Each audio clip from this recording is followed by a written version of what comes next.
And in today's video of, is it an actual deal that you should buy or should you just completely avoid it? Today, we're going to be talking about Intel. Why do we care about Intel? Some of you guys might have not even come across this stock lately, but let's talk about it. Talking about Intel, the reason I'm bringing this up is because it's gone from lows of, I don't want to talk about the low lows, right? Because that just wouldn't be fair. That was at April. Actually, why not talk about it? April of 2025, literally 1 year ago. Lows of $17. If we use this little price range tool here on the Moomoo trading application, you guys could see that from $17 to current highs, we're at $82.54. 360% ROI in 1 year. But in reality, it's really during this move, right? When it was trading, I think we should bring it up. Trading right around $24 to $25 per share. What happened? What happened in late 2025 that caused this stock to gain so much momentum? Because from that level, right around $24, $25 per share to now, we've still experienced a very significant return. And that's about 200%. So what exactly has been going on? So first off, Intel, for those that did not see the news, this is the first thing that I want to share with you. Intel is up $26 billion, or the US is up $26 billion on its Intel trade. For those that were not aware, the United States government investment in Intel is currently roughly up $26 billion in the green. Huge. Intel was trading around $81 late Friday session, but it has quadrupled from when they took their position of $20. Sorry, I think I calculated $24. They got in at $20. They took a 10% stake. Remember, this was the Trump administration that announced that they were going to take a 10% stake of Intel to really, I would say, help support this like AI revolution, right? That is what sparked the initial rally. This is the part to me. I don't want to say that it bothers me, but fundamentals were not aligning then. It was, hey, the Trump administration is backing up this company. Let's buy it. Because if the government's behind it, then it must succeed. That's kind of been the idea. Now, don't get me wrong. Has it been performing better fundamentally? We'll get to that. But what I wanted to show you was that as of right now, from that $20, from when they bought it at $20 to now, they've made $26 billion. It's been amazing. Remember, 260% ROI. This is really the question that you need to be asking yourself, is thinking about where markets currently sit and taking this current gap up that we've already experienced in Intel. A lot of beginners might still be asking themselves, hey, is this actually a company that I want to invest in right now? And that's what I want you to be able to better answer for yourself after this video when we talk about the good and the bad, right? So what's super attractive about Intel right now? Its partnership and ownership with the US government. They own 10%. Obviously, the US government having some stake in this company, it would make sense that they would be more aligned in helping this company succeed. Also, price momentum. It's gained a lot of traction and it's gone up exponentially within a very short period of time, making it very attractive for current investors, but also traders, those that like to, take advantage of this rally. What recently happened that caused this rally to really take off, right? Because I think it was trading at 60 and then went to $80 per share. Let's talk about it. So if we go back, it was what it announced during earnings. So Intel soars on signs that AI boom for CPUs, not GPUs, CPUs is here. So supposedly, obviously everyone knows about the demand that has, been present for GPUs for this AI revolution. NVIDIA kind of leading the way when it comes down to that. Congratulations to NVIDIA. They just hit a $5 trillion market cap. Huge. But now supposedly based off of what Intel just reported, their guidance for 2026 looks a lot better than what was expected. And that's because the demand for CPUs is now much greater. So the expectation for demand for Intel is expected to be much greater. Now, that's all great. The part that I just want you to be aware of, again, You should invest in any company you see value in and that aligns with your criteria. And that's what I want you to understand. But I think that people get so consumed on technicals that they forget that they're investing in what's supposed to be in a business. And by you investing in a business that's a good deal and that you believe in its future and what it's expected to grow into, right? That's the whole point of buying it at maybe a premature level, which Intel is not, but what it can grow into, right? You buy it when it's small or when you see its potential and what it grows into. This is, in my opinion, a little different. Intel's already experiencing, right, a 300% gain in just 1 year. But for what? Because the government now owns 10% of it. Okay, there's an uptick in demand. Cool. So what exactly does that look like? This is where things, in my opinion, don't look as pretty. Fundamentally, this is a company with a negative PE ratio. Why is it negative? Well, it produces a lot in revenue, $53 billion, but it loses $3 billion in net income. What? Wait. You're telling me that this company with a market cap of 414 billion loses money? But why is it up 300%, over 300% in the last 12 months? Again, the partnership and demand is picking up. So again, let's dive a little bit deeper. How is it losing so much? Looking into the pro research, what the heck? Okay, well, maybe you could see why before the Trump administration took their position in Intel, right? From the highs that it had, what is that? Early 2024 to late 2023.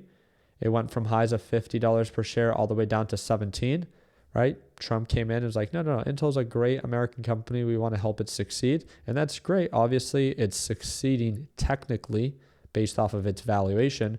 But fundamentally, why did investors start selling? That's what I wanted to understand. The fundamental reason on why investors began to sell early 2024, late 2023, that led to a significant sell-off. Well, let's dive a little bit deeper. Oh, its revenue began to decrease and decrease sharply, right? Went from $80 billion in revenue to, again, lower and lower every single quarter. Again, very simple question. Is Intel a growing company? We hope that it continues to grow or begins to grow. That's what I believe a lot of people are investing in. But it's already up 360%. So are you still able to get it for a good deal? Or does the growth that needs to come will only satisfy its current valuation?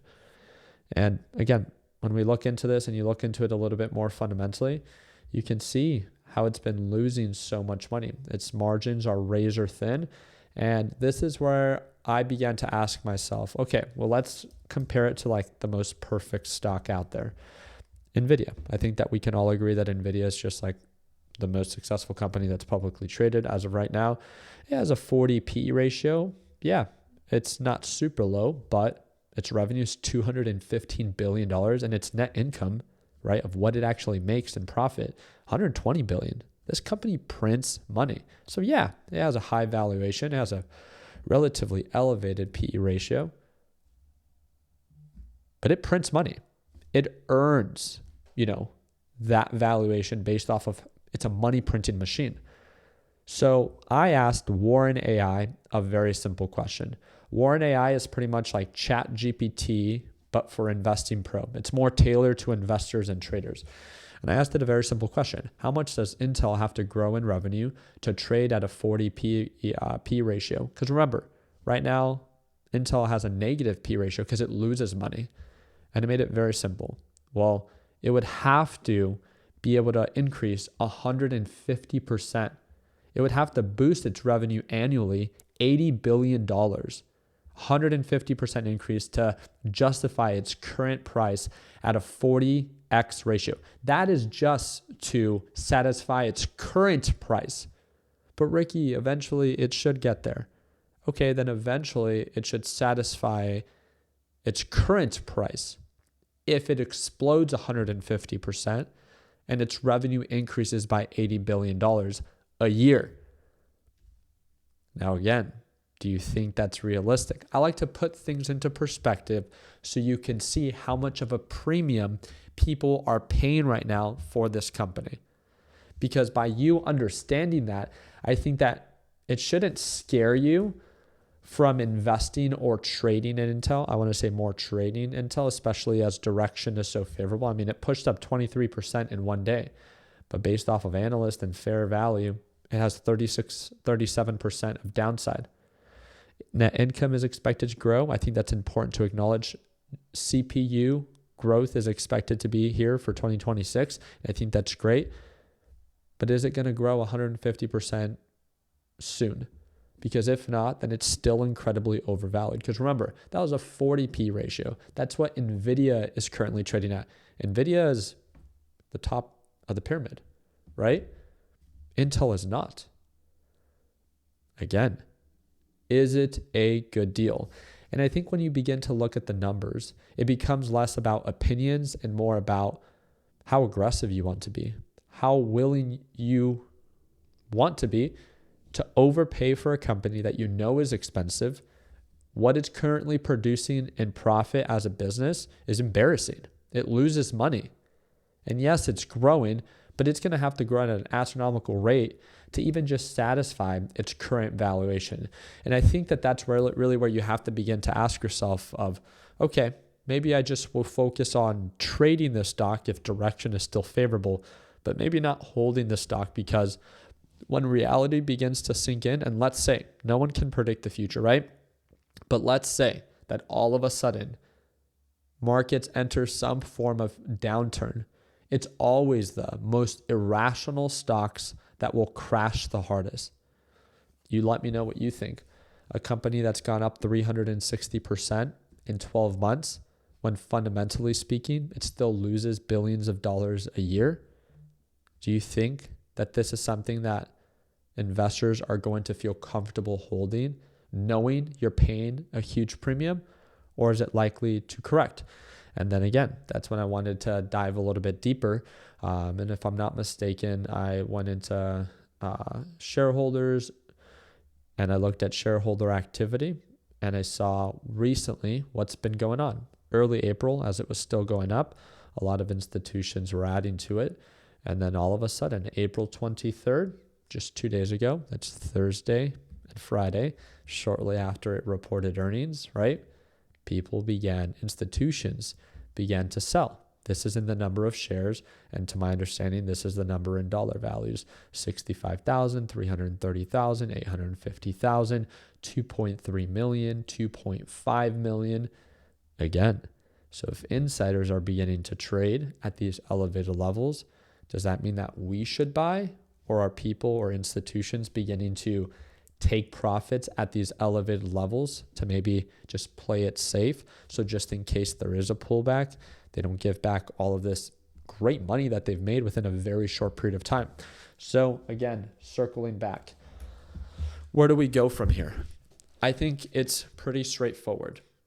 Intel is a very expensive company with what it's trading at right now to what it's actually producing as a business. It loses money, but yet it's trading at a valuation that just doesn't match its current business model. It's not that Intel can't grow, but is it realistic that it's going to grow at the rate that it needs to really satisfy its current valuation? Or in very simple terms, is it just overvalued? And there's a lot of hype going on right now. It's become more of a meme stock. It's gathered a lot of attention. It's rallied. But if any uncertainty begins to inject itself in the market, then remember, it's always the most overvalued stocks that crash the hardest. This is why, and again, in just my opinion, it doesn't make sense to invest in Intel at these levels, because fundamentally speaking, it's overvalued. But technically speaking, direction is so bullish, I can see why people would want to day trade it as direction is bullish, and as long as it remains bullish, to make money as the stock continues to pump higher. Now again, stocks can remain irrational longer than you can stay solvent. So just because it's overbought doesn't mean that you should short it, because again, it's been overbought. It was at $65 last week, now it's at $85. So just because it's overvalued doesn't mean that it has to crash right now. There still needs to be a trigger or a reason on why it begins to sell. If that's insider selling, maybe corporate actions, maybe some form of external catalyst, right? Drives markets lower, and then people begin to take profit on Intel. We would have to wait for that to really get full confirmation of a sell-off to feel more comfortable, in my opinion, to short Intel. But again, I love talking about this because it allows us to talk about very relevant companies that are experiencing huge returns within a very short period of time. But it also allows us to understand them a little bit more fundamentally. So hopefully we can make more rational trade and investment decisions. And again, the trading application that you saw me use on this video is called Mumu. They have a huge sign up bonus if you want to check it out. It's the first link in the description down below. And again, if you use any other trading application, I would encourage you to take 1 minute and check them out. With that sign up bonus, there's really just no commitment that you need. Feel free to check it out, see if you like the platform, and if you do, you're going to be able to make the switch. On top of that, the software that you saw me use to be able to do more of a fundamental analysis on the stock is called Investing Pro. If you want to check them out, it's going to be the second link down below. Appreciate your time, and like always, let's make sure that we end the year on a green note. Take care, team.